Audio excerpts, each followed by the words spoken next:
I am Hannah, a woman who once thought herself forgotten by God. In those days, a woman's worth was measured by her children, and I had none. My husband Elkanah, he loved me, but love alone couldn't fill the emptiness inside. Year after year, we would make the journey to Shiloh to worship and offer sacrifices.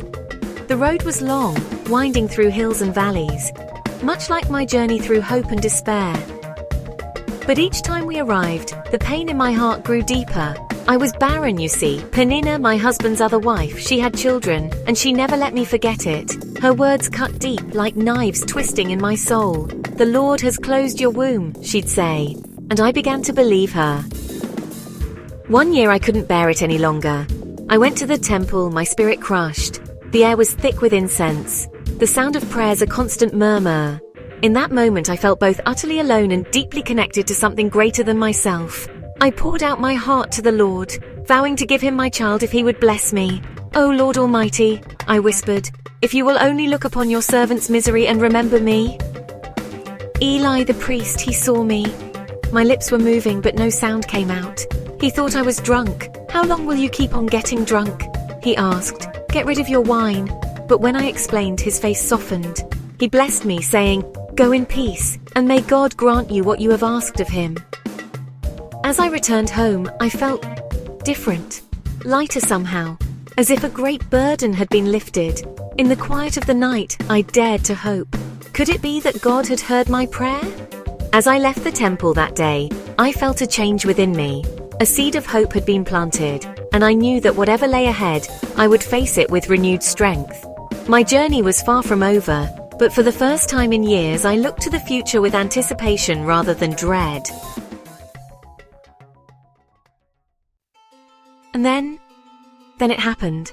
Weeks later, I felt it, a stirring within me, a promise fulfilled.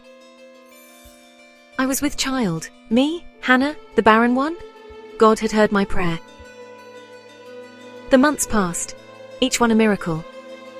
And then he was born, my son, my Samuel. Because I asked the Lord for him, I said, holding him close. My little miracle. Samuel, my son, asked of God. Every day with him was a blessing beyond measure. I watched him grow, his laughter filling our home. But always, always I remembered my vow. When he was weaned, I knew it was time. Time to fulfill my promise to the Lord. Each step towards Shiloh was a step towards fulfilling God's plan. Yet it felt like my heart was breaking with every stride. The journey back to Shiloh was different this time. My arms full, but my heart, oh my heart. I brought him back to the temple, to Eli. I prayed for this child, I told him, and the Lord has granted me what I asked of him. My heart was heavy, yet full of purpose. This was God's plan, and I was honored to play my part in it, no matter how difficult. Letting him go was the hardest thing I've ever done. But I knew God had a plan. As I watched my little boy walk away, hand in hand with Eli, I felt a peace I'd never known before.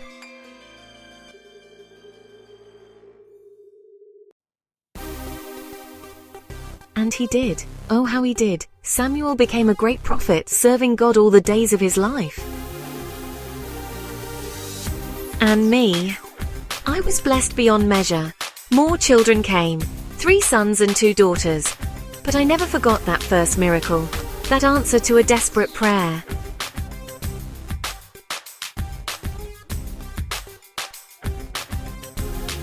My story, it's one of heartbreak, yes, but more than that, it's a story of hope, of faith rewarded.